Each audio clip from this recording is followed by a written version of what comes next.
Hello बच्चों। तो आज मैं आपके लिए लेके आया हूँ 12 चैप्टर लेके आया हूँ जेई में मैथमेटिक्स के, ठीक है ना।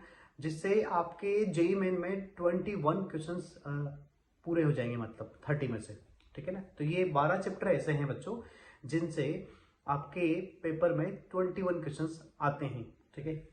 तो हाँ, मतलब ये 70% हो गया। अब आपको तो एग्जाम में क्या करना है, एग्जाम में तो आप क्या करोगे, 25 में से ही करोगे ना, मतलब आपको टोटल कितने करना है, 25। तो अगर वहां से देखा जाए तो ये तो 80% की भी ऊपर जा रहा है, ठीक है। ऑल ओवर पेपर का 70% है, ठीक है। इसमें मैंने 11th के 3 चैप्टर लिए हैं, ठीक है, और 12th के 9 चैप्टर लिए हैं, ठीक है। तो उन चैप्टर को की मैं थ्योरी लेके आऊंगा, रिवाइज कराऊंगा आपको। अब देखिए 11th के चैप्टर हैं, वो सबसे पहला है सीक्वेंस सीरीज हो गया, है ना। दूसरा हो गया परम्यूटेशन एंड कॉम्बिनेशन हो गया, ओके। तीसरा हो गया बाइनोमियल थ्योरम। इन तीनों चैप्टर की मैं पूरी थ्योरी समझाऊंगा आपको, कैसे कैसे करना है, कैसे क्वेश्चन आते हैं, ये भी आपको बताऊंगा, ठीक है। तो इनको कर लेना। अब देखते हैं इसके बाद आ गया 12th का। 12th में है बच्चों, 12th के अगर आप चैप्टर को ढंग से देख पा रहे होंगे, आपको इसके सामने लिस्ट आ गई है, देखिए फंक्शन आ गया, एओडी आ गया, है ना, डेफिनेट इंटीग्रेशन आ गया, एरिया अंडर द कर्व आ गया, डिफरेंशियल इक्वेशन आ गई, ठीक है। फिर आ गया डिटर्मिनेंट आ गया है आपके पास, मैट्रिक्स आ गया है, वेक्टर आ गया, 3D आ गया है। तो ये सारे चैप्टर्स हैं, ठीक है। तो आप आज आराम से देख सकते हैं। देखिए 11th के ये चैप्टर हो गए 3, ओके। तो ये मोस्ट इंपॉर्टेंट चैप्टर्स हैं, ठीक है। देखिए सीक्वेंस सीरीज से मैं बता रहा हूँ आपको, 2 क्वेश्चन पक्के आते हैं, परमुटेशन कॉम्बिनेशन से भी 2 आते हैं, बाइनोमियल से भी 2 आते हैं, ठीक है। फंक्शन में अगर आप देखोगे तो फंक्शन में 2 से 3 क्वेश्चन पूछे जाते हैं एग्जाम में। एओडी से भी आप मानिए 2 से 3 क्वेश्चन आएंगे ही आएंगे, ठीक है। डेफिनेट के 2 क्वेश्चन आते हैं, एरिया अंडर द कर्व का 1 और डिफरेंशियल इक्वेशन का भी 1 क्वेश्चन आता है, ठीक है। डिटर्मिनेंट का 1 पक्का है, मैट्रिक्स का 1 पक्का, वेक्टर से 2 आते हैं क्वेश्चन, और 3D से 3, मतलब 2 से 3 मान सकते हो आप। तो ये ऐसे करके गिनोगे तो ये 21 से ज्यादा क्वेश्चन मिलेंगे आपको इनमें, 21 तो पक्का आने हैं। तो ठीक है। तो यहां से हमको पता लग जाएगा कि 21 क्वेश्चन अपने कंफर्म हो जाएंगे, ठीक है, 30 में से। तो अच्छे से इनको कर लेना, ठीक है। तो अब अपन एक एक करके चैप्टर की थ्योरी को रिवाइज करते हैं, इनके चैप्टर की थ्योरी को, जो भी थ्योरी आ रही है इसके अंदर, ठीक है ना। 1 से 2 घंटे में ये कवर हो जाएगा, ओके। तो आप एग्जाम के पहले जरूर करके चाहिए सीक्वेंस सीरीज। सबसे पहले अपन बात करते हैं सीक्वेंस सीरीज की। सीक्वेंस सीरीज में अपन सबसे पहले क्या पढ़ते हैं, सबसे पहले अपन पढ़ते हैं अरिथमेटिक प्रोग्रेशन, ठीक है। तो सबसे पहले देखते हैं अपन अरिथमेटिक प्रोग्रेशन में, देखो क्या क्या चीज दे रखी है इसमें। अपन अरिथमेटिक प्रोग्रेशन में मान लो अगर आपको फर्स्ट टर्म ए दे रखी है, ठीक है, और कॉमन डिफरेंस आपको क्या दे रखा है, डी दे रखा है। देखो मैं हाईलाइट करके भी दिखा रहा हूं आपको, ठीक है। तो फर्स्ट टर्म क्या होती है ए, सेकंड होती है ए प्लस डी, अगली होती है ए प्लस 2 डी, ऐसे ही जाते जाते आखिरी टर्म आती है A plus N minus 1 into D, जो एन टर्म का फॉर्मूला होता है, ठीक है। अब अगर जो आपका डी की वैल्यू अगर पॉजिटिव होगी तो इंक्रीजिंग एपी होगा, नेगेटिव हुई तो डिक्रीजिंग, और जीरो हुई तो कांस्टेंट एपी, है ना।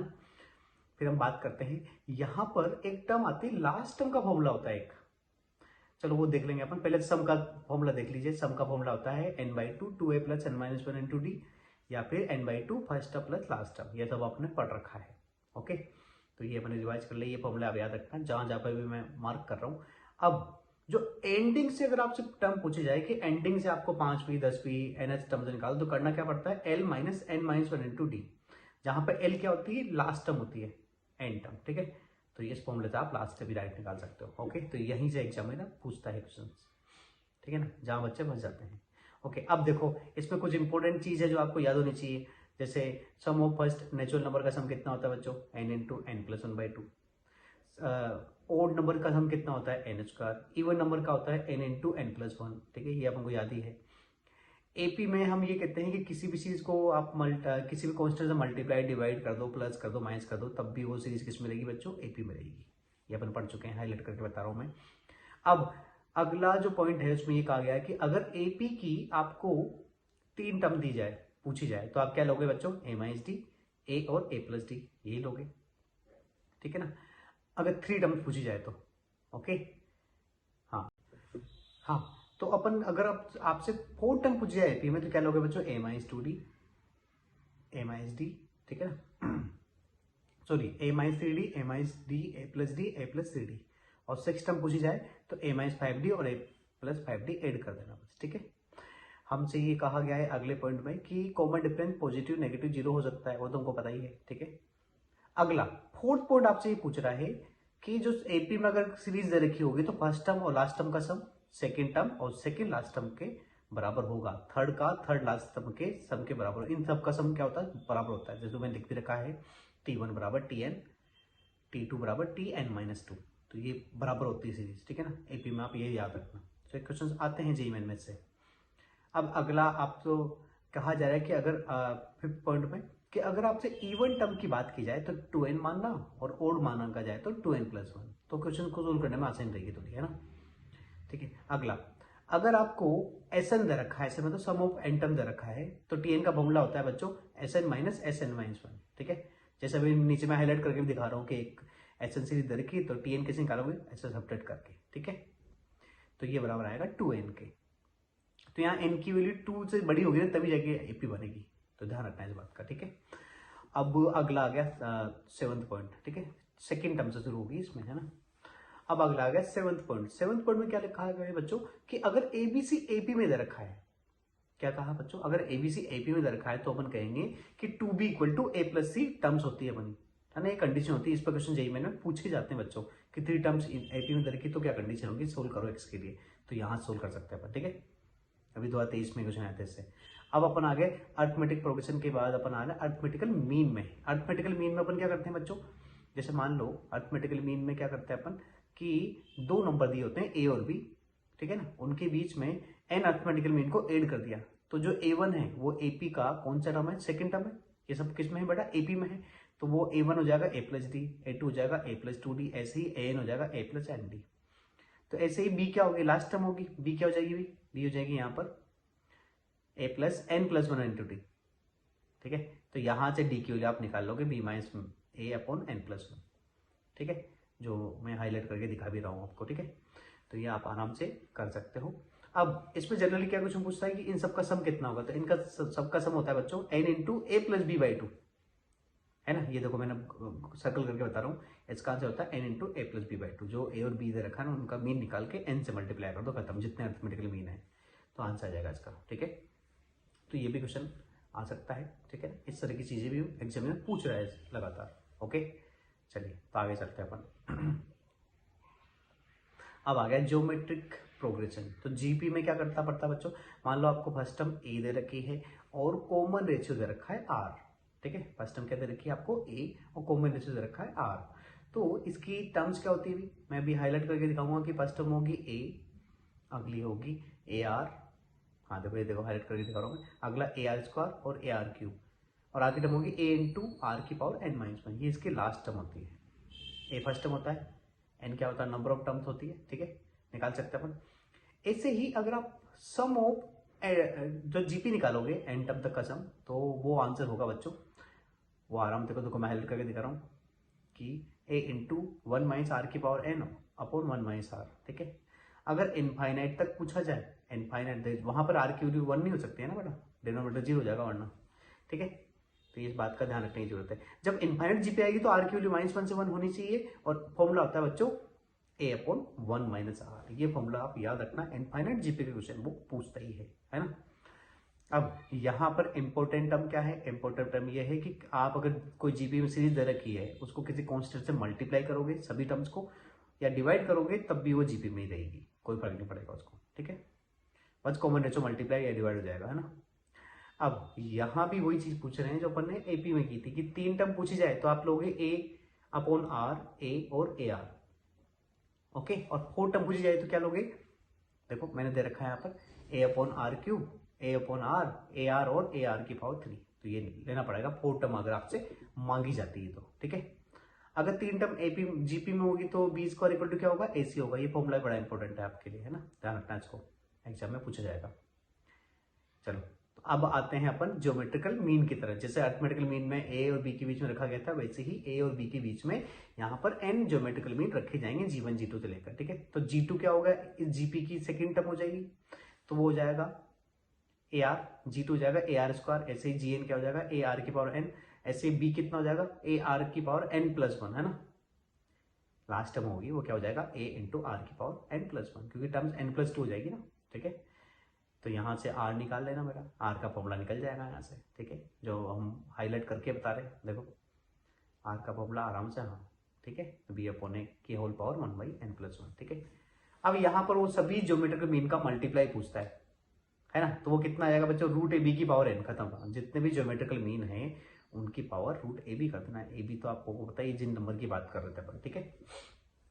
अब एजीपी की बात करते हैं। एजीपी को एग्जाम से हटा दिया गया वैसे तो, ठीक है ना, मान लो, लेकिन फिर भी एक बार देख लो किस तरह का क्वेश्चन मान लो आ जाए किस्मत से, फिर अपन कर तो सके, बाकी बच्चे नहीं कर पाएंगे, हम तो कर पाएंगे, ठीक है बच्चों।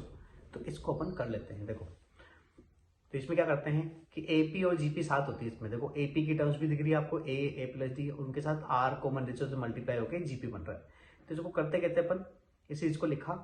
अब जो जीपी की कॉमन रेशियो है उससे मल्टीप्लाई करके एक स्टेप आगे खिसकाते हैं टर्म्स को, ठीक है, और फिर दोनों क्वेश्चन को सब्ट्रैक्ट करते हैं, यस सब्ट्रैक्ट करके फिर अपन रिजल्ट निकालते हैं, ऐसा करते थे, ठीक है। तो ये फंडा याद रहेगा आपके लिए, ठीक है। आगे आगे बढ़ते हैं अभी। अब समेशन के क्वेश्चन देख रहे हैं। समेशन भी जेईई मेन के पोर्शन से हट चुका है, लेकिन हमको फॉर्मूला याद होना चाहिए, काम आएगा कहीं ना कहीं। तो समेशन ऑफ एन होता है n into N plus 1/2, summation of n square होता है n इंटू एन प्लस 1 two n+1/6, summation of n square होता है n इंटू n+1/2 का होल स्क्वायर, ठीक है, याद होना चाहिए।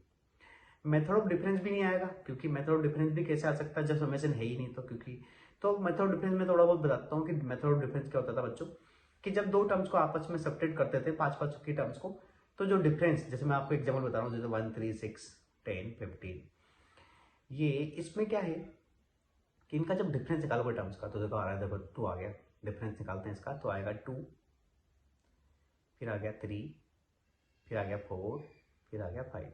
इनका डिफरेंस एपी में है बच्चों। ऐसे ही अगली चीज आती है जिसमें डिफरेंस किसमें होगा, जीपी में। इस तरीके से निकाल सकते हैं, ठीक है। टाइप को देखो, समेशन का ये पार्ट भी अभी नहीं है इसमें ना, तो कैसे करते थे इसको मैं थोड़ा बहुत बताता हूँ कि इस तरह की सीधी 4 करके मल्टीप्लाई आ रही टर्म्स, तो क्या करते थे पहले उसकी एन टर्म निकालते थे, वो होती थी n into n+1 n+2 plus n+3, ठीक है। तो इस तरीके से उसको निकालते थे अपन, और फिर क्या करते थे समेशन निकालने के लिए उसको स्प्लिटिंग करते थे वीएन मेथड से। तो n+3 की अगले टर्म और n की पीछे वाले टर्म n-1 उनको उनका डिफरेंस निकालते थे, जो आता था 4। तो 4 से सीरीज को डिवाइड करते थे और इसको मल्टीप्लाई कर लेते थे, ठीक है। तो उस तरीके से समेशन को सोल्व किया जाएगा। वैसे तो पूछेगा कोई नहीं आपसे भी, है ना, ठीक है भाई। तो हम चलते हैं अब हार्मोनिक प्रोग्रेशन की तरफ। तो हार्मोनिक प्रोग्रेशन क्या होती है भाई, देखो यहाँ पर मैंने ये पूरा समेशन देख लिया, आप इसको सोल्व करके निकाल सकते हैं। हार्मोनिक प्रोग्रेशन क्या होता है बच्चों, अगर हार्मोनिक प्रोग्रेशन की टर्म्स को रेसिप्रोकल कर दो तो वो एपी में आ जाता है, बस भाई यही एक फंडा है इसको सोल्व करने का। तो इसी के हिसाब से इसकी टर्म्स को सोल्व कर सकते हैं अपन। कोई भी सीरीज अगर आपको एच में करेगी तो एपी में कर लो उसका रेसिप्रोकल, ठीक है। यहाँ ये बता रहा हूँ, अगर एच की टर्म्स इनफाइनाइट तक जा रही है, सम इनफाइनाइट जा रहा है, तो एपी का सम कितना होगा, 0 होगा, क्योंकि रेसिप्रोकल होता है, ठीक है। ओके, तो यहाँ कोई फॉर्मूला नहीं होता। हाँ, अगर आपको बोला जाए कि ए बी सी अगर एचपी में है तो उनका रेसिप्रोकल किसमें होगा, एपी में, तो फिर वो टर्म का लगाकर आपको रिजल्ट मिलेगा B equal to 2ac upon a plus C. अगर एबीसी एपी में एचपी में रखे हैं तो ये रिजल्ट याद रखने वाला है आपके लिए, ठीक है ना। अब यहाँ भी हार्मोनिक मीन वाला फंडा लगाएंगे, तो यहाँ पर ए और बी के बीच में एन हार्मोनिक मीन ऐड कर दिए, तो उसका रेसिप्रोकल होगा एपी में। एपी में होगा तो एपी की कंडीशन लगा देंगे, तो बस तो क्वेश्चन बन जाएगा। एपी की फर्स्ट टर्म, सेकेंड टर्म, ऐसे करके निकाल लेंगे, तो फिर उसको सोल्व किया जा सकता है, ठीक है ना। जनरली इसमें से पूछता नहीं, एम और जीएम से पूछता है, ठीक है। ओके, तो ये रिजल्ट निकाल लेना।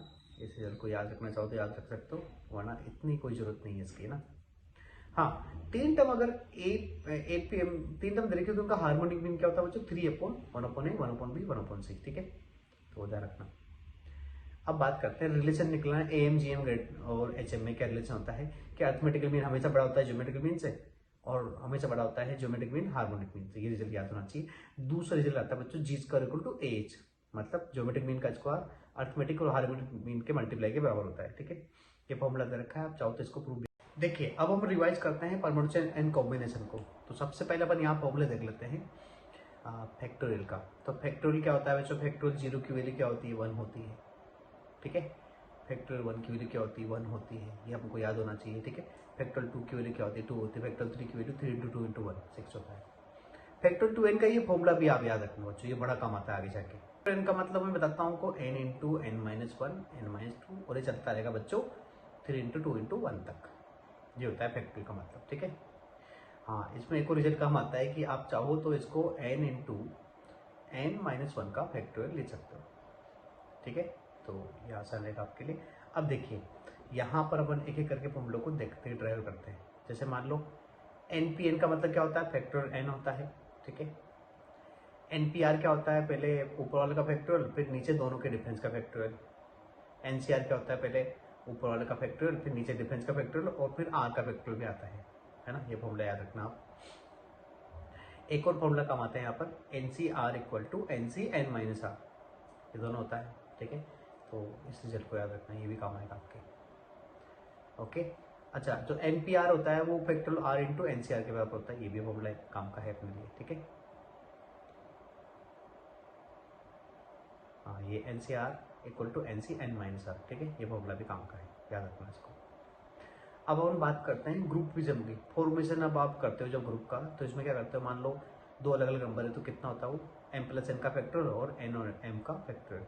अगर वो दोनों बराबर होंगे ग्रुप तो फिर फैक्टर 2 से हम डिवाइड करते हैं, और अगर अपन किसी से डिस्ट्रीब्यूट भी कर देते हैं तो उतने से ही, हम 2 में कर रहे हो डिस्ट्रीब्यूट तो 2 फैक्टोरियल से मल्टीप्लाई करते हैं, ठीक है।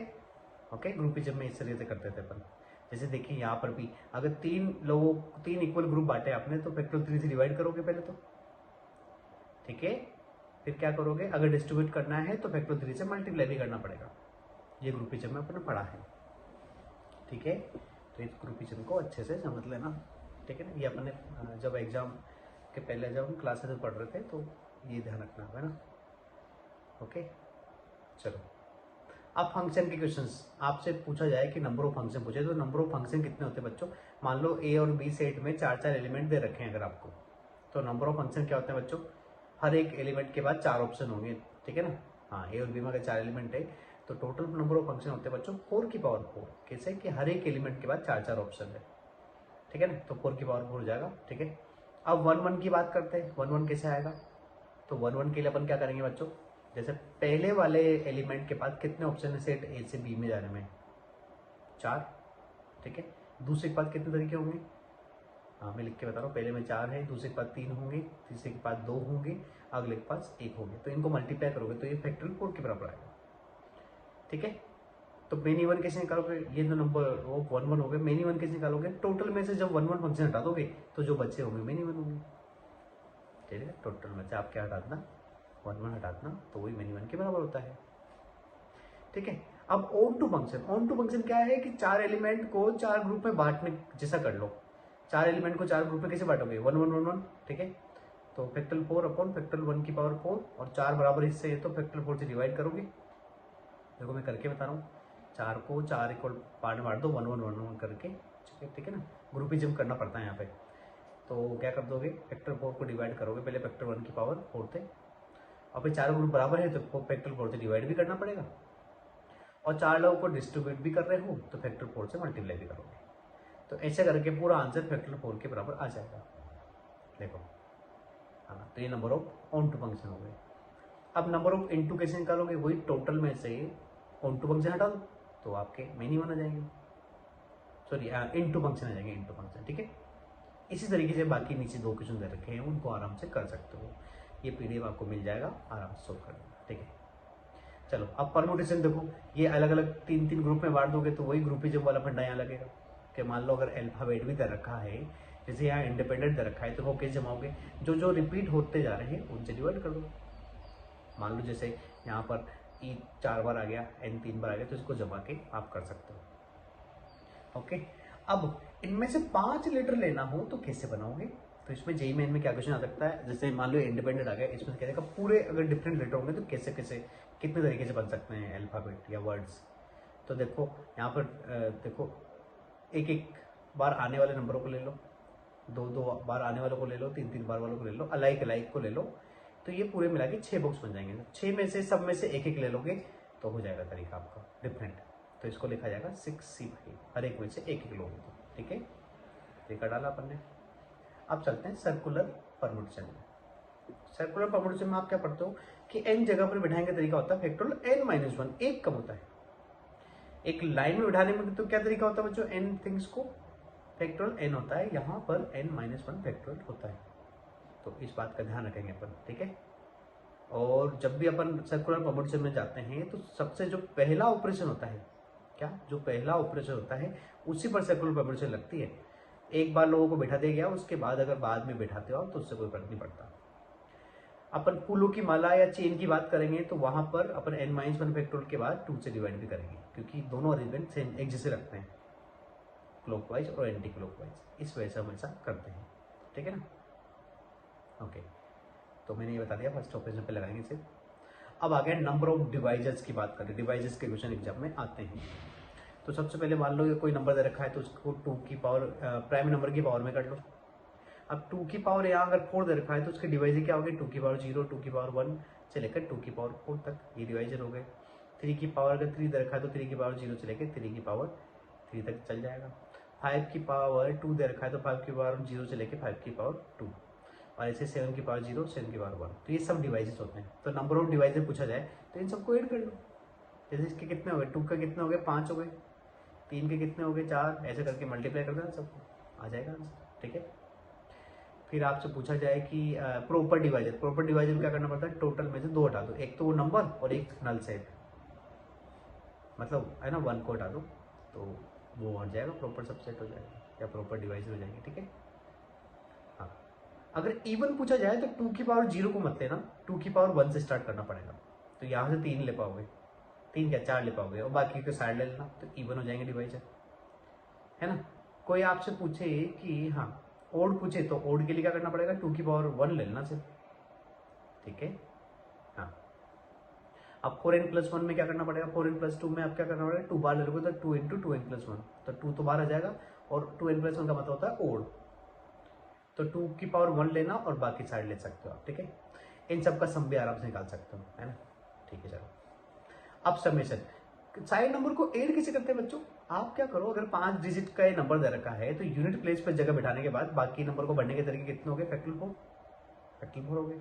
अब उसके बाद क्या कर दो, अगर 5 डिजिट का नंबर चाहिए तो 5 बार 1 को मल्टीप्लाई कर दो किससे, सम ऑफ डिजिट थे, जो भी आपके नंबर में क्वेश्चन में डिजिट दे रखी उनको ऐड कर दो और डिजिट को मल्टीप्लाई कर दो 1115 से। ठीक है। अगर 5 डिजिट का है तो 4 का होता है तो 4 से करता है, और 24 से फैक्टोरियल 4 से मल्टीप्लाई कर दो, आंसर आ जाएगा सीधा। समझ गए। अब अगला आ गया बेगर्स मेथड। बेगर्स मेथड में अपन क्या करते हैं बच्चों कि एन आइडेंटिकल थिंग्स को पी लोगों में बांटते हैं, तो उसका तरीका होता है n+p-1 cp-1। ठीक है। तो ये तरीका होता है बेगर्स मेथड। बेगर्स मेथड मतलब बेगर्स मेथड नहीं होता, ये आइडेंटिकल थिंग्स को बांटने का तरीका होता है। बेगर्स मेथड तो लगाते हैं अपन कि जब दोनों तरफ इक्वल करना होता है तो एक बेगर को ऐड करते हैं, जैसे मैंने यहाँ लाइन खींच के बता रखा है, वहाँ बेगर को ऐड कर दोगे ताकि दोनों तरफ बराबर हो जाएगा। ठीक है। हाँ, बेगर्स भी करते हैं। तो ये बस यहाँ पे 4 चीज़ों को 4 लोगों में बांटना है, 30 चीज़ों को, तो वही तरीका लगाना है ना। अब एनसीआर की मैक्सिमम और मिनिमम वैल्यू की बात करते हैं, वो कैसे निकालते हैं अपन, जब एन इवन होगा तो आर की वैल्यू n/2 रखोगे, और अगर ओड होगा तो n+1/2 या n-1/2 रखोगे, तो मैक्सिमम वैल्यू निकल जाएगी। ठीक है। अब अपन बात करेंगे यहाँ पर ग्रेड प्रॉब्लम, आप आराम से कर सकते हो। अब बात करते हैं डिरेंजमेंट की। डिरेंजमेंट में क्या होता है कि जब कोई भी लेटर अपने एनवलप में ना रखा जाए तो उसका तरीका होता है ये जो फॉर्मूला लिखा हुआ है। ठीक है। अब मैं यहाँ एग्जाम्पल के लिए बताता हूँ, मान लो अगर 3 लेटर होते हैं जिनको अपनी जगह पर नहीं रखना होता, तो यहाँ पर n की जगह 3 रख देते हैं, तो फैक्टोरियल 3 -1/2 फैक्टोरियल +1/2 फैक्टोरियल और -1/3 फैक्टोरियल। आपसे कहा जाएगा कि अपनी जगह पर नहीं रखने के तरीके होते हैं। ठीक है। अब नेगेटिव पावर दे रखी हो तो कैसे सोल्व करेंगे अपन इसको, ठीक है ना। तो यहाँ भी वही तरीका लगाएंगे जो अपन ने पे आइडेंटिकल थिंग्स वाला लगा रहे थे कि क्या n+r-1 c(r-1), है ना। अगर आपसे x की पावर r पूछा जाए और पावर n दे रखा हो नेगेटिव में। ठीक है। ओके, अब चलते हैं अपन बाइनोमियल थ्योरम की तरफ। पीएनसी हो चुका है, अब बाइनोमियल थ्योरम की तरफ चलते हैं। तो बाइनोमियल थ्योरम में सबसे पहले देखेंगे एक्सपेंशन का सम अपन जानते हैं tr+1 टर्म क्या होती है बच्चों, NCR, x की पावर n-r और y की पावर r। ये फॉर्मूला याद होना चाहिए आपको। ठीक है। समेशन में से लिखते हैं इसको, है ना, ये सब हम जानते हैं। आगे चलते हैं। नंबर ऑफ टर्म पूछी जाए तो वो क्या होती है बच्चों, n+1 बाइनोमियल एक्सपेंशन में। और ये निकलते कैसे हैं, अगर 3 टर्म दे रखी हो तो इसको लिखते हैं n+3-1 c(3-1), ठीक है ना। तो ऐसे करके अगर 3 टर्म दे रखी हो तो नंबर ऑफ टर्म्स आप निकाल सकते हो। n की वैल्यू यहाँ पर 8 थी क्वेश्चन में, है ना, कर सकते हैं। ओके, अगर सारे कोफिशिएंट का सम निकालना हो तो अपन एक्स और वाई जो भी वेरिएबल आते हैं उसी जगह 1 रख देते हैं, तो सभी कोफिशिएंट का सम आता है वो आता है 2n, दिख रहा है आपको, है ना। अब एंड आपको देखो ये तो आपको बता ही चुका था मैं। अब पर्टिकुलर टर्म चाहिए, मान लो x⁴ चाहिए, तो कैसे निकालोगे, वही आप क्या करोगे, एक्सपेंशन में x और y की वैल्यू रख देना और x⁴ को कैलकुलेट कर लेना, ठीक है। उसके बाद आप उसको x⁴ जिस भी कोफिशिएंट को बारे में पूछा गया उससे आप कंपेयर करके r की वैल्यू निकाल सकते हो। जैसे इंडिपेंडेंट टर्म में x की वैल्यू किससे कंपेयर करोगे, 0 से, तो उस केस में r निकाल लेना और बस क्वेश्चन हो गया फिर। चलो अब बात करते हैं मिडिल टर्म की। मिडिल टर्म कैसे निकालते हैं बेटा, जगह अगर n इवन है तो r की वैल्यू अगर आपने n/2 रख दी तो वही टर्म आपकी मिडिल टर्म हो जाएगी। अगर n की वैल्यू ओड है तो n की वैल्यू r की वैल्यू रखनी पड़ेगी आपको n+1/2 और n-1/2, ठीक है, जिससे मिडिल टर्म 2 आ जाएगी आपके पास, ठीक है। चलो यहाँ के बाद अपन चलते हैं, ये बाइनोमियल का मतलब आप जानते हो, बाइनोमियल का मतलब दो टर्म की पावर है ना, 3 हो जाएगी तो उसको भी 2 मान के करते हैं अपन, है ना। पावर अगर नेचुरल है या एनी इंडेक्स है तो वो देख लेना, एक एडवांस में तो नेचुरल नंबर आता है और जेई मेन में एनी इंटीजर आता है, ठीक है। चलो अब जनरल फॉर्म की बात करते हैं। जैसे मान लो यहाँ पर जो ये दोनों दे रखा है इनको ऐड करोगे तो क्या होगा, माइनस वाई टर्म्स कर देगी 2 टाइम्स आ जाएगा ये फॉर्मूला भी याद रखना, ये भी एग्जाम में जनरली पूछा जाता है, सब्ट्रैक्ट वाला भी पूछा जाता है, तो इस फॉर्मूला को थोड़ा याद रखना, ठीक है, तो काम आएगा आपके एग्जाम में। हाँ, अगर आपसे स्टार्टिंग से 7 टर्म पूछे तो अपन डायरेक्ट निकाल सकते हैं, लेकिन एंडिंग वाले में क्या करना पड़ेगा बच्चों, अगर एंडिंग से 7 पूछे तो a+b की पावर n की जगह आपको b+a की पावर n कर देना पहले उसको, फिर आप आराम से स्टार्टिंग से 7 वाला फॉर्मूला लगा सकते हैं, है ना। तो ये क्वेश्चन भी बड़ा पूछा जाता है, चाहिए ध्यान रखना, इस फॉर्मेट को अच्छे ध्यान रखना, स्टार्टिंग और एंडिंग इंपॉर्टेंट है, इससे क्वेश्चन आ रहे हैं, है ना। हाँ, अब न्यूमेरिकल ग्रेटेस्ट टर्म कैसे निकालते हैं, न्यूमेरिकल ग्रेटेस्ट टर्म के लिए NCR की upon TR+1 term upon TR, ये 1 से बड़ा होना चाहिए, तभी तो TR+1 टर्म बड़ी होगी TR से, तो ये करके फॉर्मूला लगाएंगे तो यहाँ से फॉर्मूला निकल जाएगा, ठीक है। यहाँ पर 4x की वैल्यू -1 से 1 होना चाहिए क्योंकि ये इनफाइनाइट तक सीरीज जाएगी तो काम नहीं चलेगा, ठीक है, -1 से 1 होना चाहिए।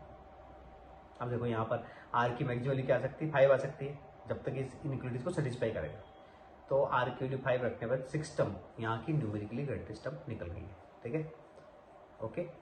जब आपकी पावर ओड होगी ना तो 2 न्यूमेरिकली ग्रेटेस्ट टर्म आएगी, तो उस केस में इनइक्वालिटी एक बार तो पीछे रहेगी और एक बार r की वैल्यू ऐसी रखी जाएगी जिससे दोनों बराबर हो जाएगी, समझ पा रहे हैं, ठीक है।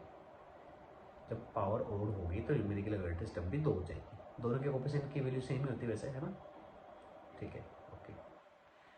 बाइनोमियल कोफिशिएंट्स वैसे हट चुके हैं, ठीक है ना, तो आप चाहो तो इसको स्किप कर सकते हो, लेकिन फॉर्मूले को याद रख लोगे तो थोड़ा अच्छा रहेगा आपके लिए, है ना। बाइनोमियल कोफिशिएंट हट चुके हैं, है ना बच्चों, उनका सम, ठीक है। अब ये भी एक फॉर्मूला है, याद मैंने प्रूफ दे रखा है, इस फॉर्मूले को भी याद रख लेना, ये 2NCN के बराबर होता है, वैसे तो आएगा नहीं है लेकिन बाई चांस आ जाए तो हम कर सकें, ठीक है। अब ये वाले क्वेश्चन को कैसे सोल्व करते थे अपन, इस सीरीज को लिखकर इक्वेशन 1 लिखते थे, रिवर्स करके लिखते थे, फिर NCR = NCN-R लिखकर सोल्व करते थे, जैसे इक्वेशन 1 लिखा, रिवर्स करके लिखेंगे NCR की जगह NCN-R लिख के कोफिशिएंट सेम करते थे, फिर ऐड करते थे, ऐड करने पे कोई टर्म कॉमन आती थी, जैसे यहाँ पर अगर आप ढंग से देखोगे इक्वेशन 1 और 2 को ऐड करोगे तो n बार आ जाएगा, और अंदर जो n कॉमन आने के बाद जो टर्म बनेगी उनका सम अपन आराम जानते हैं, ठीक है, ओके। हाँ, तो आराम से कर पाएंगे उसके बाद, है ना। उसके बाद जो आएगा टर्म उसका आंसर 2 की पावर n होता है, सभी कोफिशिएंट का सम बाइनोमियल में, तो अपन निकाल सकते हैं आराम से, उसमें कोई इशू नहीं अपन को, है। तो अब आगे चलते हैं, जैसे मान लो ये सीरीज आ गई, इस सीरीज में आपसे पूछेगा, जैसे पहले वाला पूछा एक्सपेंशन, इसकी वैल्यू पूछे, ठीक है, तो करना क्या है, सिर्फ x की जगह 1 रखना है तो आंसर आ जाएगा, माइनस वाले टर्म पूछे तो x की जगह माइनस में रख देगा, ठीक है। अगले वाले टर्म के लिए आपको दोनों को सब्ट्रैक्ट करना पड़ेगा, इक्वेशन 1 और 2 जो रिजल्ट निकाला ना उनको सब्ट्रैक्ट करते हैं, अगला वाला C वाला रिजल्ट आ जाएगा माइनस करने पर, और जो फोर्थ वाला है वो दोनों को ऐड करने पर आ जाएगा, दोनों इक्वेशन 1 और 2 को ऐड करने पर आ जाएगा, तो इस तरह से निकाल सकते हो आप, है ना बच्चों। हाँ, डिविजिबिलिटी के क्वेश्चन जरूर आएंगे एक बाइनोमियल से, जो मैंने शॉर्ट में बताया था कि इस तरह के डिविजिबिलिटी के क्वेश्चन आते हैं। तो जैसे मान लो 11 आ गया, उसको क्या लिख दोगे बच्चों, 100 से डिवाइड, तो इसको लिख देना 1 + 10 लिख देना, एक्सपेंशन कर देना। तो इस एक्सपेंशन की शुरू की 2 टर्म, आखिरी की जो 2 टर्म लिखी है ना, -10 और -1, इससे कट जाएगी। उसके बाद जो भी टर्म्स आएगी उसमें 100 आएगा, इसका मतलब वो 100 से डिविजिबल होगी, हर टर्म में 100 आएगा, 100 या उससे बड़ा आएगा, ठीक है। तो 100 से डिविजिबल। अगले वाले में देखो 4 की पावर 2 है, उसको 16 लिख देना, 16 को फिर 1 + 5 लिख देना, 15 सॉरी, और एक्सपेंड कर दोगे तो ये पीछे की 2 टर्म कट जाएगी स्टार्टिंग की 2 टर्म से, और हर टर्म में 15 का स्क्वायर आएगा, मतलब 225 आएगा, ठीक है। कर सकते हो ऐसे करके। अब देखो यहाँ पर अगर बाइनोमियल में 2 से ज़्यादा टर्म आगे 3 आ गई, तो आपको क्या बाइनोमियल मान के करना पड़ेगा इसको। तो 2 को तो फर्स्ट टर्म मानना, और x + 3x² जो रखा उसको सेकेंड टर्म मानना, और फिर r की वैल्यू रखते रहना, कोफिशिएंट आपको मिल जाएगा, x की बार को होगा। ऐसे आप कर सकते हो, है ना। अब चलते हैं अगला। ये जो आपका नेचुरल कोई भी नंबर होता है वो इंटीजर प्लस फ्रैक्शन के बराबर होता है। कोई भी नंबर इंटीजर प्लस फ्रैक्शन के बराबर होता है। इसको क्वेश्चन मान लो, एक आता है एफ डैश होता है पॉजिटिव फ्रैक्शन पार्ट, ठीक है ना। तो वो कैसे निकालते हो आप, अभी जैसे इस क्वेश्चन में निकालना हो तो बीच में जो एक्सपेंशन है उसकी जगह प्लस की जगह माइनस लगा दो, और एफ प्लस एफ डैश क्या होता है, 1 होता है। ये जरा आपको याद रखने की जरूरत है। फ्रैक्शन पार्ट और पॉजिटिव फ्रैक्शन पार्ट, इनका सम होता है 1। जैसे इस क्वेश्चन में आपसे n/(1 - f) की वैल्यू पूछी है, ठीक है। तो n तो हम निकाल लेंगे, 1 - f किसके बराबर होता है, 1 - f बराबर होता है f डैश के, ठीक है। तो आपसे n × f डैश पूछ रहा होगा, तो n तो आपको नंबर दे रखा है, f डैश के लिए बीच में माइनस लगा देना, तो सोल्व कर सकते हो उसको, a + b - बन जाएगा ना आराम से। अब अपन आते हैं आखिरी में, नेगेटिव इंडेक्स की बात कर रहा है, तो नेगेटिव इंडेक्स कैसे निकालेंगे अपन, देखो 1 + nx फिर n × n-1/2 x², n × n-1 n-2 अपन फैक्टर 3 x², ऐसे ही करते जाओगे, है ना। अगले वाले में n की जगह सिर्फ -n रख देना, तो वो फॉर्मूले में आप निकाल सकते हो। अब यहाँ जो भी एक्सपेंशन नीचे दे रखा है ना बच्चों, हाँ यहाँ पर n की जगह -1 रख देना, है ना, तो सोल्व हो जाएगा आपका, है ना। हाँ, तो वो आराम से एक्सपेंड करके निकाल सकते हो। एक और सीरीज पूछता है, वो आजकल जेई में पूछने लगा है, अब पता नहीं एग्जाम में आएगा कि नहीं आएगा। e⁻x का एक्सपेंशन आपने लिमिट पढ़ा होगा, वो याद होना चाहिए आपको। e⁻−x का भी जब दोनों को ऐड करोगे तो ये रिजल्ट आएगा जो मैंने दे रखा है, और सब्ट्रैक्ट करोगे तो नीचे वाला रिजल्ट आएगा। और यहाँ एक सीरीज का 1 रख के भी देखना रिजल्ट को, क्योंकि ये डिमांड की जा रहे हैं आजकल क्वेश्चन में, ठीक है। एक अच्छा क्वेश्चन बनता है इससे, इस पर भी क्वेश्चन पूछे जा रहे हैं, तो ध्यान रखना इसको बहुत अच्छे से। लोगरिथम सीरीज आ गई, इस पर भी क्वेश्चन पूछ रहे हैं वो आजकल, मतलब इसका यूज हो रहा है। ये भी आपने लिमिट का पढ़ लिया होगा, तो याद रख लेना इसको। दूसरे वाले माइनस है, दोनों को अगर सब्ट्रैक्ट करोगे तो क्या आएगा, दोनों को सब्ट्रैक्ट करके देखना, दोनों को ऐड भी करके देखना, तो जो रिजल्ट आएगा उसको याद रखना है। तो देखिए हम फंक्शन को स्टार्ट करते हैं। अब फंक्शन में सबसे पहले अपन देख लेते हैं कि फंक्शन की डेफिनेशन, ठीक है।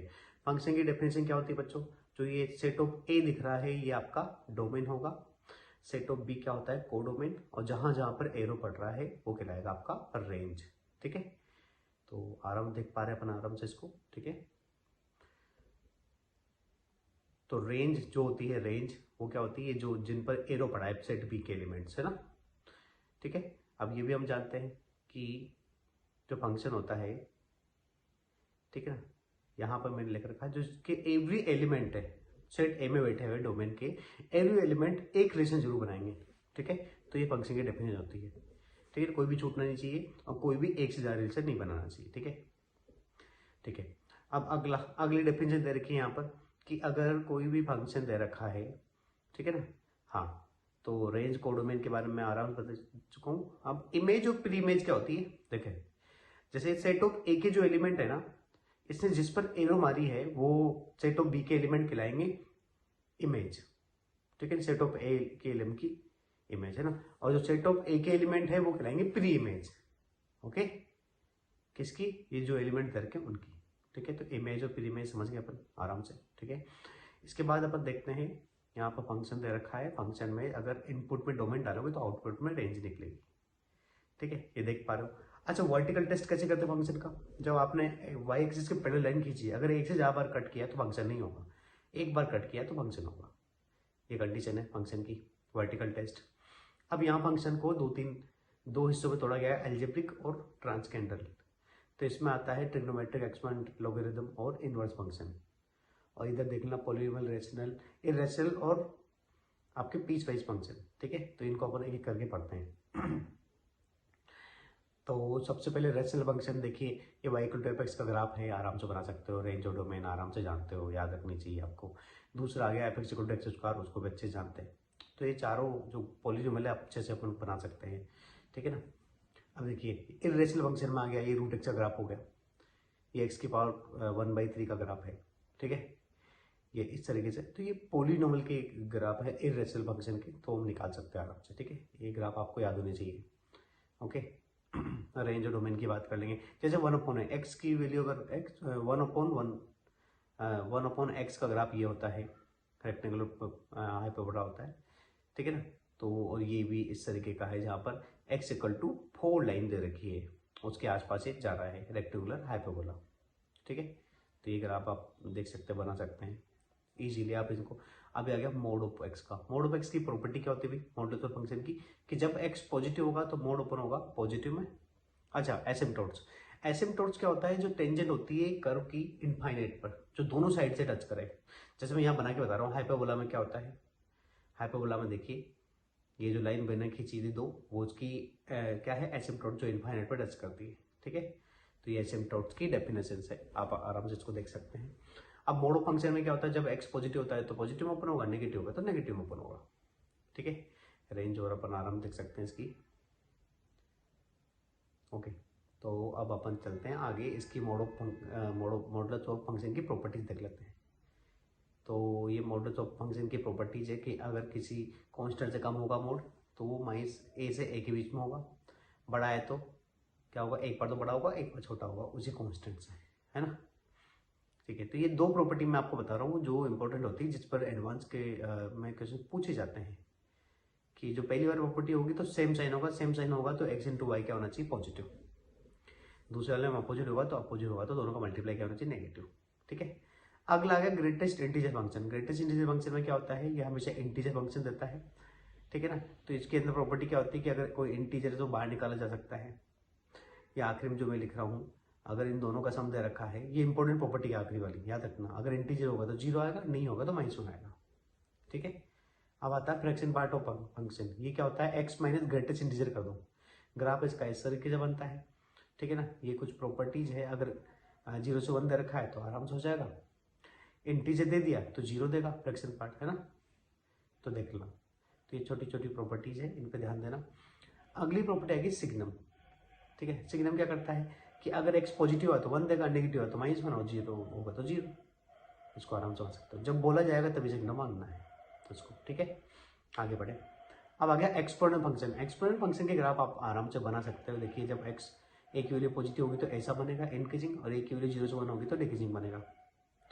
ठीक है, इसी तरीके से हम लॉगरिथम फंक्शन की बात करते हैं कि जब बेस 1 से बड़ा होगा तो इंक्रीजिंग होगा, और 0 से 1 के बीच में होगा तो डिक्रीजिंग होगा। ठीक है, तो ये हम देख सकते हैं आराम से, इसके ग्राफ को आराम से समझ सकते हैं। आगे चलते हैं। हाँ, अब आ गया ट्रांसफॉर्मेशन। ग्राफ का ट्रांसफॉर्मेशन कैसे करते हैं बच्चों, जब भी आपने फंक्शन में कुछ ऐड कर दिया तो ग्राफ वर्टिकली ऊपर नीचे शिफ्ट हो जाएगा। ये अपन पढ़ चुके हैं आराम से ग्राफ में देख सकते हो आप। ठीक है ना, अगर कुछ भी ऐड करोगे फंक्शन में तो ऊपर नीचे हो जाएगा। यही अगर आपने एक्स में कुछ शिफ्ट किया है तो ये वर्टिकली हॉरिजॉन्टली इधर उधर शिफ्ट हो जाएगा। अगर प्लस किया है तो लेफ्ट हैंड साइड में, ठीक है ना, तो प्लस माइनस आप देख सकते हो आराम से, ये प्रॉपर्टीज आपको याद आ गई होगी। अगला, अगर फंक्शन को 2x से मल्टीप्लाई करोगे तो वो उतना ही गुना क्या हो जाएगा, श्रिंक हो जाएगा। और अगर x/2 करोगे तो वो उतना ही एक्सपेंड हो जाएगा। ठीक है, तो ये देख सकते हो आप।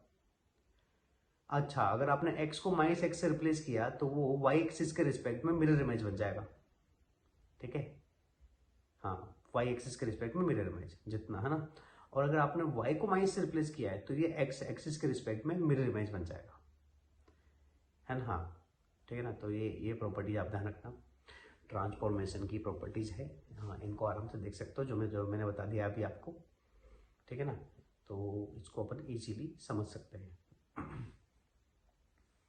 हाँ, ये मैं सबको बता चुका हूँ।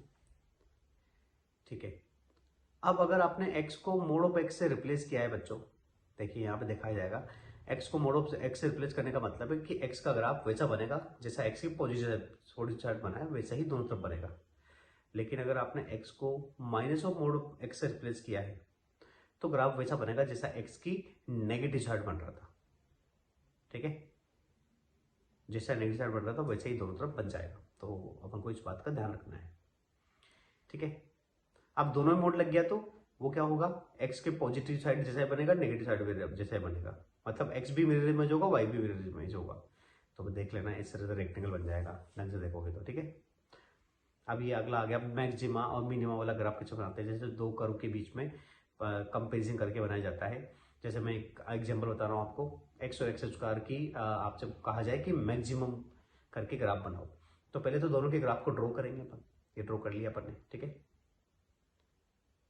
हाँ आराम से ड्रॉ कर लिया। अब मैक्सिमम की बात करते हैं। देखिए पहले अगर लेफ्ट हैंड साइड में देखेंगे तो रेड वाला फंक्शन बड़ा है, उसके आगे गए तो फिर ब्लू वाला, फिर उसके आगे रेड वाला, ये मैक्सिमम हो गया। अगर आपसे मिनिमम पूछा जाता तो सबसे पहले ग्रीन वाला लेफ्ट हैंड साइड से, फिर उसके बाद रेड वाला और फिर वापस ग्रीन वाला। इस तरीके से मिनिमम वाला निकाल पाते हैं अपन आराम से। ठीक है, चलिए अब ये डोमेन, ये जो ट्रिग्नोमेट्रिक फंक्शन है इनकी डोमेन और रेंज आपको याद होनी चाहिए। ठीक है, ओके, और इनवर्स फंक्शन भी दे रखे हैं, इनकी भी रेंज और डोमेन डायरेक्ट याद होनी चाहिए। ठीक है, तो ये मैं बॉक्स बना रहा हूँ, ये आपको याद ही होनी चाहिए। ठीक है, अब अच्छा एक चीज बता सकता हूँ इसमें कि फंक्शन और उनके इनवर्स में अंतर क्या होता है कि जो फंक्शन की रेंज होती है, जो फंक्शन जो दे रखे हैं ट्रिग्नोमेट्रिक फंक्शन, उनकी जो रेंज है वही इनवर्स में डोमेन का काम करेगी। आप देखिए मैं हाईलाइट करके बता रहा हूँ। ठीक है, तो ये आपके लिए थोड़ा आसान रहेगा कि एक याद कर ले, दूसरे याद करने की जरूरत नहीं पड़ेगी।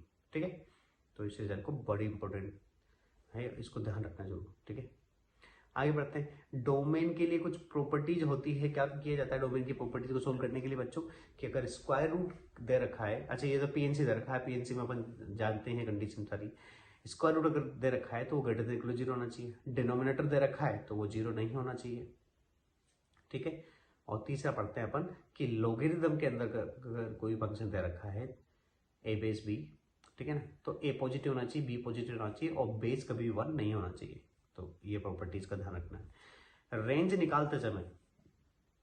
ठीक है ना, हाँ तो ये आ गया है, डोमेन निकालना सीख लिया अपन ने। अब देखते हैं अपन रेंज की बात करते हैं कि रेंज कैसे निकाली जाएगी। तो देखो रेंज निकालने के लिए सबसे पहले एफ एक्स वाई रखेंगे बहुत सारे फंक्शंस में, ये करने से काम चल जाएगा। कुछ जगह ग्राफ की जरूरत पड़ेगी, कहीं पर मैक्सिमम मिनिमा की भी जरूरत पड़ेगी। ठीक है, वो कंसेप्ट लगाना पड़ेगा। कुछ जगह पीस वाइज फंक्शन होंगे तो उनको अलग अलग डिफाइन करते जाओगे तो आपकी फंक्शन की रेंज निकल जाएगी। ठीक है, कुछ जगह ट्रिग्नोमेट्रिक रेंज लगेगी तो वो आप निकाल सकते हो। ठीक है, हाँ तो इस तरीके से और फंक्शन निकाल सकते हैं, linear by linear, quadratic by quadratic. ठीक है, हाँ अब आता है सबसे पहले क्लासिफिकेशन। इस क्लासिफिकेशन में सबसे पहले आएगा 1 1 फंक्शन। तो 1 1 फंक्शन वो फंक्शन होता है जहाँ पर x की अलग अलग वैल्यू पर y की भी अलग अलग वैल्यू है, मतलब अलग अलग बंदों पर तीर पड़े। ठीक है, तो इस तरीके से अपन इसको देख सकते हैं। इसमें क्या कहा जाता है कि जो फंक्शन इंक्रीजिंग होगा या डिक्रीजिंग होगा अपने इंटरवल में वही आपका 1 1 कहलाएगा। ठीक है, हाँ अगर आपने क्या किया कि एक्स एक्सिस का पहले लाइन खींची, अगर एक ही बार कट किया तो वो 1 1 होगा, एक से ज़्यादा बार कट किया ग्राफ को तो वो मेनी 1 होगा। ठीक है, हाँ तो जो अपन फंक्शन 1 1 नहीं हो वो मेनी 1 ही होगा। अब देखो ऑन टू का मतलब अगर जो फंक्शन है उसका कोडोमेन भर जाता है रेंज से, एरो करते करते अगर रेंज किसके बराबर आती है, कोडोमेन के बराबर आ जाती है, तो वो क्या होगा 100% ऑन टू फंक्शन होगा। ठीक है, हाँ तो ये देखते चलिए आप। और डिग्री पॉलिनोमियल दे रखा है तो वो हमेशा क्या होगा 1 1 ऑन टू, और इवन डिग्री पॉलिनोमियल क्या होगा 1 1 मेनी 1 इनटू, है ना। तो चलते हैं आगे की तरफ। ठीक है, तो ऑन टू में मैंने क्या कहा, जब कोडोमेन किसके बराबर हो रेंज के बराबर तो वो कहलाएगा आपका ऑन टू फंक्शन। अब कुछ प्रॉपर्टीज देख लेते हैं ऑन टू की। ठीक है ना, तो कोई फंक्शन अगर आपको दे रखा है तो 1 1 ऑन टू, इसका मतलब क्या होगा 1 1 ऑन टू का मतलब हो गया वो है बाइजेक्टिव। बाइजेक्टिव मतलब इंजेक्टिव और सब्जेक्टिव। इंजेक्टिव का मतलब होता है 1 1 और सब्जेक्टिव का मतलब होता है ऑन टू। ठीक है, तो ये चीज़ें का ध्यान रखेंगे अपन, ये कुछ प्रॉपर्टीज है काम की। अब चलते हैं अपन कंपोजिट फंक्शन की तरफ। कंपोजिट में मतलब दो फंक्शन को कंपोजिट करना। तो अगर पहले एफ एक्स है फिर जी एक्स है तो ये फंक्शन निकलता है बच्चों जी ऑफ एफ एक्स, मतलब जी के अंदर एफ एक्स, इस तरीके से होता है। ठीक है, तो इसको निकाल लोगे आप आराम से। अब इनकी प्रॉपर्टीज देख लीजिए, ये कम्यूटेटिव नहीं होती प्रॉपर्टीज। ठीक है, f of g x g of f x के बराबर नहीं होता है। ठीक है ना, इसके अलावा ये एसोसिएटिव जरूर होती है, एसोसिएटिव होती है, पक्का है। अगर दो में से एक फंक्शन आइडेंटिटी मतलब f x equal to x है तो कंपोजिट हमेशा उसी फंक्शन के बराबर आएगा, अदर दूसरे वाले फंक्शन के बराबर।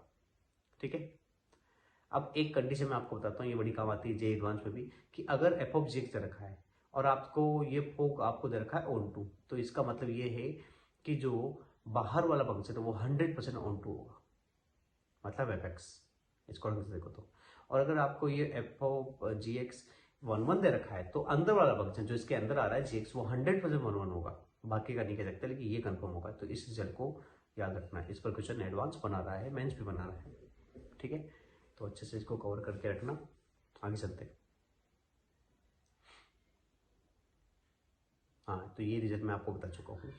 अब इवन और ओड में क्या होता है, जब भी एक्स को माइनस एक्स से रिप्लेस किया तो वापस अगर वही फंक्शन आ गया तो वो इवन होगा, और अगर माइनस के साथ आया तो वो होगा ओड। ठीक है ना, तो और एक साइड ले जाओ तो ओड में क्या होगा, एफ एक्स और एफ ऑफ माइनस एक्स का सम कितना आएगा, 0 आएगा।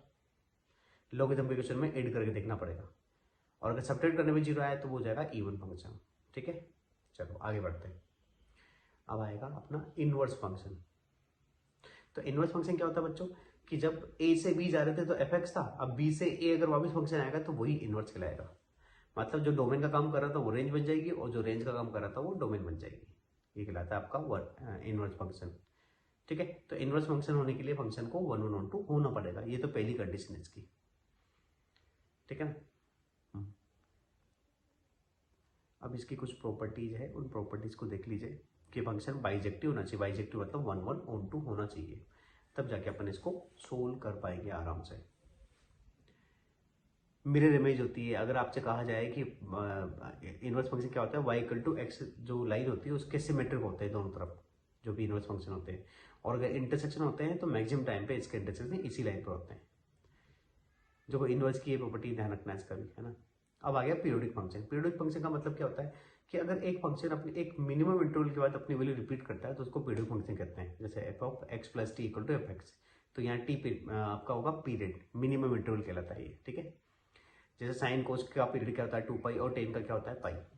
ठीक है, अब ये प्रॉपर्टीज में कहा जाता है कि जो कांस्टेंट फंक्शन होता है वो पीरियडिक होता है, लेकिन इसका पीरियड डिफाइन नहीं है। ठीक है, एक फंक्शन पीरियडिक है तो उसका डिनोमिनेटर या स्क्वायर रूट के अंदर भी पीरियड सेम ही होगा। एक फंक्शन दे रखा है, ठीक है ना, जिसका पीरियड दे रखा है, अगर x मल्टीप्लाई ए है तो उसका पीरियड भी a से डिवाइड हो जाएगा, मल्टीप्लाई है तो डिवाइड हो जाएगा, डिवाइड है तो मल्टीप्लाई हो जाएगा। ठीक है, दो फंक्शन अलग अलग दे रखे हैं, प्लस माइनस इंटू या डिवाइड में, तो उनका क्या करना पड़ेगा आपको, कैसे निकालोगे पीरियड, न्यूमिनेटर का तो एलसीएम ले लेना, और नीचे जो डिनोमिनेटर है उनका एचसीएफ ले लेना, तो निकाल पाओगे। ठीक है, अब कुछ फंक्शन होते हैं जिसका पीरियड आप निकालोगे तो पाई आएगा, लेकिन जब आप उसके हाफ में भी काम करोगे ना तो ये π/2 भी देगा डायरेक्ट। जैसे इसका पीरियड π/2 ही निकलेगा क्योंकि वो मिनिमम इंटरवल है। ठीक है, तो जब भी कोई भी पीरियड आपका आ जाए तो आप उसका हाफ करके एक बार चेक करना फंक्शन में कि कहीं सेम तो नहीं आ रहा है, तो फिर वही पीरियड होगा। ठीक है बच्चों, तो इस तरीके से अपन कर सकते हैं आराम से। अब आ गया होमोजेनियस इक्वेशन। होमोजेनियस इक्वेशन वो इक्वेशन होती है बच्चों जिसमें एक्स और वाई की डिग्री क्या हो, सेम होती है। जैसे यहाँ पे देख रहे हो न्यूमिनेटर और डिनोमिनेटर में 0 डिग्री थी, यहाँ पर भी सेम डिग्री पड़ रही है ना। पूरी इक्वेशन में एक्स और वाई की डिग्री क्या होनी चाहिए, सेम होनी चाहिए। बाउंडेड फंक्शन का मतलब है कि ऐसा फंक्शन जो किसी एक लिमिट के अंदर होता है ना, तो उसको बाउंडेड फंक्शन कहते हैं। इम्प्लिसिट फंक्शन वो होता है जिसमें एक्स और वाई को सेपरेट नहीं कर सकते हैं, और एक्सप्लिसिट वो होता है जिसमें एक्स और वाई को आप सेपरेट कर सकते हो।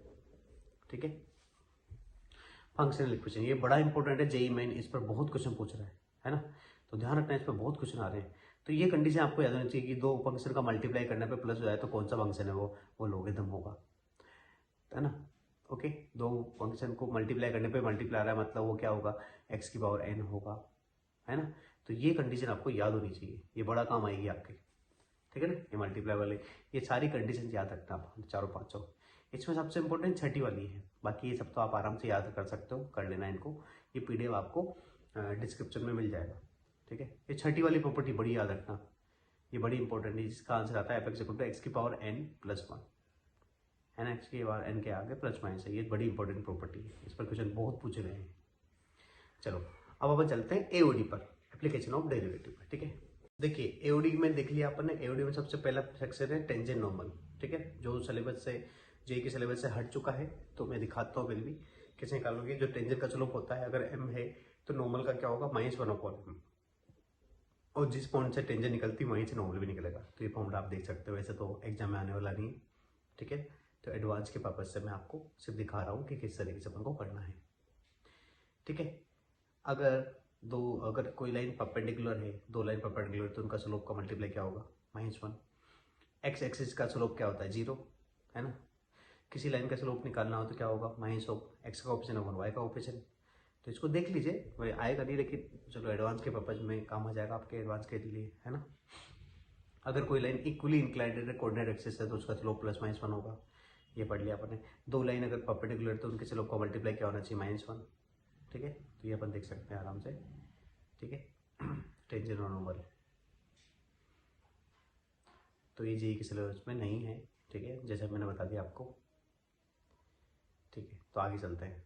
वर्टिकल टेंजेंट क्या होती है कि जब आपका dy/dx या तो इन्फिनिटी आए या माइनस इन्फिनिटी आए, LHD RHD या तो दोनों इन्फिनिटी आए या फिर दोनों माइनस इन्फिनिटी आए। तो अब दो कर्व के बीच में एंगल कैसे निकालते हैं बच्चों, दो कर्व के बीच में एंगल कैसे निकालते हैं, दोनों का इंटरसेक्शन निकाल लो और उनके एंड पॉइंट पर दोनों टेंजेंट के स्लोप निकाल लो और उनके बीच में एंगल निकाल लो, है ना। तो क्या होता है, tan θ = m1 - m2/1 + m1m2, ठीक है। तो क्योंकि ये स्ट्रेट लाइन में पड़ा हुआ है तो हो सकता है इस पर क्वेश्चन आ जाए, इसी वजह से मैं इसको देख रहा हूँ, है ना। बाकी ये टेंजेंट सब सेंडिंग की लेंथ वगैरह याद करना, वैसे तो आएगा नहीं एग्जाम में, अप्रोक्सीमेशन भी नहीं आएगा, रेट मेजर भी नहीं आएगा, लेकिन क्वेश्चन को देख सकते हो कि अगर एरिया दे रखा है तो रेट मेजर क्या होगा, dA/dt, ठीक है। पेरीमीटर दे रखा तो dP/dt, ये इसका रेट मेजर हो जाएगा, ठीक है। ओके, तो अपना जो सबसे इम्पोर्टेंट सेक्शन है जो आएगा एग्जाम में, वो अपन करने जा रहे हैं और वो मिलने वाला है अपन को मोनटोनिसिटी। अब मोनटोनिसिटी क्या होता है बच्चों, कि अगर कोई फंक्शन अपने इंटरवल में या तो इंक्रीजिंग है या डिक्रीजिंग है, मतलब एक्स की वैल्यू या तो बढ़ती जा रही है, बढ़ने पर फंक्शन की वैल्यू बढ़ती जा रही है, या फिर घटती जा रही है, तो ऐसा फंक्शन मोनोटोनिक कहलाएगा, या तो इंक्रीजिंग हो कि डिक्रीजिंग, ठीक है। ओके, लेकिन अगर जो दोनों है वो न तो वो मोनोटोनिक नहीं होगा, अपने एक ही इंटरवल में दे रखा है तो आपको, है ना बच्चों, ठीक है। ये ग्राफ दे रखे हैं कुछ इंक्रीजिंग और डिक्रीजिंग के। तो मोनोटोनिसिटी अगर किसी इंटरवल में निकालनी है तो अपन क्या करेंगे बच्चों, ध्यान देना कि एक्स की वैल्यू बढ़ाने पर वाई की वैल्यू बढ़ रही है, तो वो फंक्शन क्या हो जाएगा आपका, इंक्रीजिंग हो जाएगा, है ना। किसी इंटरवल में दे रखा आपको कि एफ एक्स क्या है, इंक्रीजिंग है, तो आप कह सकते हो एफ डेक्स ग्रेटर देन इक्वल टू 0, अगर किसी इंटरवल में बात कर रहा है तो। ऐसे ही अगर किसी इंटरवल में बात कर रहा है तो डिक्रीजिंग में क्या हो जाएगा, एफ डेक्स लेस देन इक्वल टू 0, ठीक है। तो अपन ऐसा कर सकते हैं, आराम से इसको सोल्व किया जा सकता है, ठीक है। चलिए, तो ये इंक्रीजिंग और डिक्रीजिंग का समझ में आ गया। नॉन डिक्रीजिंग का मतलब क्या है कि जो इंक्रीजिंग नहीं होगा वो नॉन डिक्रीजिंग है, और नॉन इंक्रीजिंग का मतलब जो क्या हो नहीं होगा, इंक्रीजिंग नहीं होगा, मतलब डिक्रीजिंग और 0 हो सकता है, ठीक है। चलो, तो यहाँ कुछ कंडीशन दे रखी है, उन कंडीशन को सोल्व करेंगे अपन। हाँ, तो यहाँ स्टेशनरी पॉइंट क्या होता है, जहाँ पर एफ डेक्स एक्स 0 होता है, और क्रिटिकल पॉइंट क्या होता है, जहाँ पर एफ डेक्स 0 हो, एफ डेक्स एक्स 0 हो, और क्या हो, जहाँ पर फंक्शन डिफरेंशिएबल ना हो, वो पॉइंट भी आपका क्या कहलाता है, क्रिटिकल पॉइंट कहलाता है, ठीक है। हाँ, तो ये तो अपन आराम से देख सकते हैं, ये तो अपन पढ़ते आ रहे हैं बाकी प्रॉपर्टीज तो, ठीक है। अब देखते हैं अपन पॉइंट ऑफ इन्फ्लेक्शन क्या होता है। पॉइंट ऑफ इन्फ्लेक्शन क्या होता है बच्चों, कि कभी फंक्शन किसी पॉइंट पर dy/dx को 0 करने पर, है ना, जो पॉइंट आता है डबल डेरिवेटिव वहाँ पर 0 हो जाता है, और अगर डबल डेरिवेटिव का साइन चेंज होता है उस पॉइंट पर ए पर, उसके पहले प्लस से माइनस या माइनस से प्लस जा रहा है, ठीक है ना, तो वहाँ पर 100% पॉइंट ऑफ इन्फ्लेक्शन बनेगा। लेकिन एफ डबल डेज का साइन अगर सेम रह रहा, प्लस से प्लस माइनस से माइनस, तो फिर वहाँ पॉइंट ऑफ इन्फ्लेक्शन नहीं बनेगा, ठीक है। तो ये चीज़ हमने कर ली आराम से। हाँ, तो आगे चलते हैं। तो ये कुछ ग्राफ दे रखे हैं, इनको आप देख सकते हो, है ना। कुछ ग्राफ इंक्रीजिंग के, कुछ डिक्रीजिंग के, कुछ नॉन इंक्रीजिंग, कुछ नॉन डिक्रीजिंग के, ठीक है। तो इनको आराम देख सकते हो आप। ठीक है। तो इंक्रीजिंग और डिक्रीजिंग और मैक्सिमम मिनिमा से ही जेईई मेन में क्वेश्चन आने वाले हैं, ठीक है ना, क्योंकि बाकी तो सब हट चुका है वहां से। चलिए तो आगे चलते हैं अपन। हाँ, अब ग्रेटेस्ट, हाँ ये इंपॉर्टेंट सेक्शन है, इससे एग्जाम में पूछे जाते हैं। ग्रेटेस्ट और लीस्ट वैल्यू पूछी है फंक्शन की किसी इंटरवल में, तो अपन क्या करते हैं बच्चों, जो इंटरवल दे रखा है उसके एंड पॉइंट पर वैल्यू निकाल लेंगे फंक्शन की, फिर एफ एक्स इक्वल टू 0 करके क्रिटिकल पॉइंट पर वैल्यू निकाल लेंगे, क्रिटिकल पॉइंट आएगा उस पर ही फंक्शन की वैल्यू निकाल लेंगे। तो एंड पॉइंट और क्रिटिकल पॉइंट पर जो भी वैल्यू आएगी, जिस पर फंक्शन सबसे बड़ा देगा वही मैक्सिमम वैल्यू, और जिस पर छोटा देगा वही मिनिमम वैल्यू। तो यही करने का तरीका है इसको, ठीक है। बाकी आप ध्यान ना दें बाकी थ्योरी पे, क्योंकि टाइम कम है आपके पास, तो आप इस मेथड से जा सकते हैं, ठीक है ना, इससे आपका आंसर आ जाएगा, ठीक है। अब स्टेब्लिश इनइक्वालिटीज क्या होती है, मैं एक क्वेश्चन से बताता हूँ आपको, कि आपको प्रूव करना हो कि कोई फंक्शन पॉजिटिव है कि नेगेटिव, तो क्या कर लो, पहले तो उस फंक्शन को जो प्रूव करना है, देखो ये इसको एक साइड लेके आके कुछ फंक्शन मान लो, ठीक है ना, जैसे कि हमने क्वेश्चन में दिखा रखा है, ठीक है। फंक्शन मान के उसको उसका डिफरेंस करके उसको प्रूव कर दो कि ये इंक्रीजिंग फंक्शन है, ये फंक्शन क्या है, इंक्रीजिंग है, ये प्रूव कर दो एवरेज एक्स, है ना। दूसरा, उसके बाद आप क्या कर लो कि एफ ऑफ 0 पर दिखा दो फंक्शन 0 है, कि फंक्शन एक्स की वैल्यू 0 पर 0 है और इंक्रीजिंग भी है, तो एक्स की वैल्यू जब 0 से बड़ी होगी तो फंक्शन भी 100% क्या होगा, पॉजिटिव होगा, ठीक है। तो ये प्रूव किया जा सकता है इससे आराम से, है ना। तो ये हमने प्रूव कर लिया है कि फंक्शन भी हमेशा पॉजिटिव होगा, फिर इंक्रीजिंग और 0 पर 0 लगाए तो, है ना। अब ये रोलेस तो ना ये हट चुकी है जेईई के सिलेबस से, ठीक है, तो इसको पढ़ने की जरूरत नहीं है अभी अपन को, लेकिन मैं दे रहा हूँ ताकि एडवांस के टाइम में आप जब भी रिवीजन करो तो इजी से कर लो। एलएमवीटी है, ये भी हट चुका है, ठीक है। ये पूरी फॉर्मूला सीट जो दे रखी है आपको पीपीटी, ये पूरी पीपीटी आपको डिस्क्रिप्शन में मिल जाएगी, है ना। अब आ गया मैक्सिमम मिनिमम। मैक्सिमम मिनिमम कैसे निकालते हैं बच्चों, एफ एक्स इक्वल टू 0 करके क्रिटिकल पॉइंट जो निकलते हैं उस पर या तो फंक्शन ऊपर वैल्यू देगा या नीचे देगा, तो उसको कहते हैं मैक्सिमा या मिनिमा। ऊपर वाले को मैक्सिमा, नीचे वाले को मिनिमा, ठीक है। तो हाँ, तो ये कंडीशन दे रखी है उसकी कि आपने अगर सिंगल डेरिवेटिव निकाला किसी इक्वल टू 0 करके देख लिया कि 2-3 पॉइंट आ रहे हैं, तो सिंगल डेरिवेटिव अगर किसी पॉइंट पर प्लस से माइनस जा रहा है तो मैक्सिमम बनेगा, और अगर माइनस से प्लस जा रहा है सिंगल डेरिवेटिव, ठीक है, तो वहां बनेगा मिनिमा।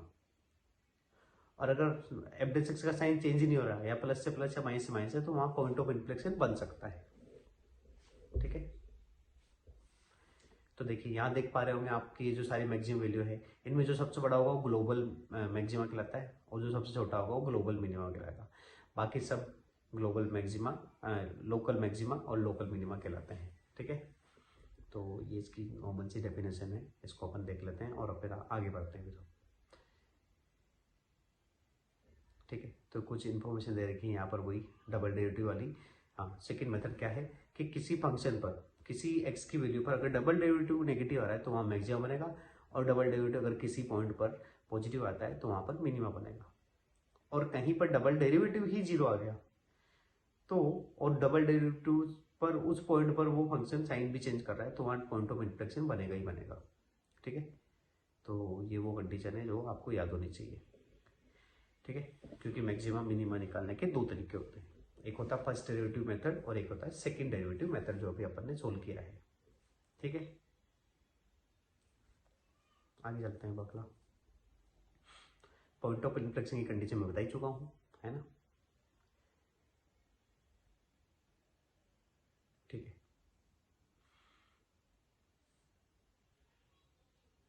पीओआई का मतलब पॉइंट ऑफ इन्फ्लेक्शन। अब ये फर्दर मेथड है कि मतलब मान लो डबल डेरिवेटिव के बाद भी अगर पता ही लगता है मैक्सिमम मिनिमा का, तो फिर फोर्थ डेरिवेटिव निकालते हैं उन पॉइंट्स पर, ठीक है ना, और फिर सिक्स डेरिवेटिव निकालते हैं, ठीक है।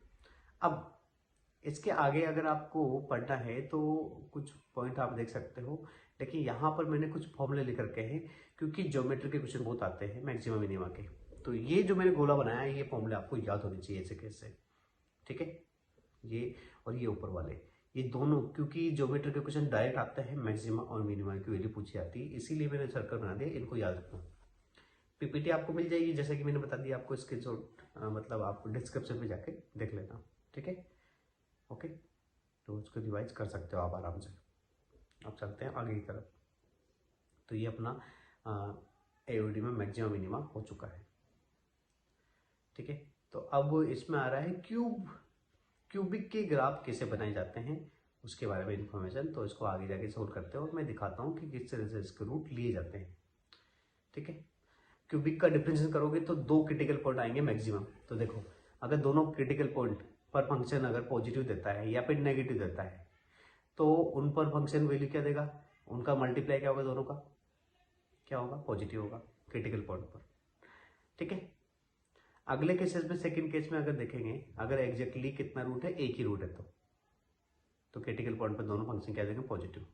दूसरा, अगर 3 रूट आ रहे हैं डिस्टिंक्ट रूट, ठीक है, तो क्रिटिकल पॉइंट पर एक तरफ पॉजिटिव होगा एक तरफ नेगेटिव होगा, तो दोनों का मल्टीप्लाई क्या होगा, नेगेटिव। ऐसे ही अगर रूट्स अगर एक ही पॉइंट पर टच कर रहे हैं तो क्या करोगे आप, उस केस में f(x1) क्रिटिकल पॉइंट पर दोनों पर क्या फंक्शन देगा, 0 देगा। इसी तरीके से चौथी प्रॉपर्टी पे आप देख सकते हो। तो इससे आपको पता लग जाएगा कितने रूट क्या क्या होते हैं उसमें। अब अपन आते हैं डेफिनेट इंटीग्रेशन में। ठीक है, ये भी इंपॉर्टेंट चैप्टर है, 1 से 2 क्वेश्चन आते हैं इसके भी। देखिए, पहले तो कुछ बेसिक प्रॉपर्टीज है उनको देख लीजिए। पहली जो प्रॉपर्टी याद रखिए कि अगर फंक्शन इंटीग्रेशन की वैल्यू 0 आ रही है तो इसका मतलब a से b के बीच में लिमिट जो लगी है उसके बीच में फंक्शन 0 वैल्यू दे रहा होगा कहीं ना कहीं। ठीक है, ये पता लगता है। अगले में कि अगर फंक्शन पॉजिटिव है तो उसका इंटीग्रेशन भी पॉजिटिव होगा। ठीक है। अगली प्रॉपर्टी, हाँ, ये प्रॉपर्टी अपन देख चुके हैं कि अगर a से a लिमिट है और फंक्शन तो क्या देगा उसमें 0, लेकिन उस a से a लिमिट में फंक्शन डिफाइन भी होना चाहिए। ऐसा ना हो कि वो डिफाइन ही ना हो तो फिर अपन नहीं लिख पाएंगे उसको, है ना। ओके। अब देखो, ये जो प्रॉपर्टी 4 है, यहाँ पर अगर जी का डिफरेंस दे रखा तो जी एक्स को आपको टी मानना पड़ेगा तब जाके क्वेश्चन हो पाएगा। तो एक्स आपका निकलेगा जी इनवर्स टी, तो उस हिसाब से लिमिट चेंज करनी पड़ेगी। अब देखिए, 5वीं प्रॉपर्टी में फंक्शन इसका डिफरेंस दे रखा है एफ का, तो डिफरेंस हट जाता है इंटीग्रेशन, क्योंकि आपस में रिवर्स प्रोसेस होती है। तो वो करके आप सोल्व कर सकते हो डायरेक्ट। पर ध्यान रखना है कंटिन्यू होना चाहिए इस लिमिट में, है ना, इस बात का ध्यान रखा जाएगा, है ना। हाँ, अगर कोई फंक्शन और उसके इनवर्स का दोनों को एडिशन दे रखा है और उसका इंटीग्रेशन पूछा जा रहा है तो अपन क्या आंसर कैसे निकालोगे, ऊपर की लिमिट को मल्टीप्लाई कर दो माइनस नीचे की लिमिट को मल्टीप्लाई कर दो, वो आंसर हो जाएगा डायरेक्ट। अगर आपको पता लग रहा है कि कोई फंक्शन और उसका इनवर्स का इंटीग्रेशन निकालना है किसी लिमिट पर। अभी आरटीवी जो प्रॉपर्टी है ये इंटीग्रेशन आपको याद होना चाहिए ऐसे कैसे। ठीक है।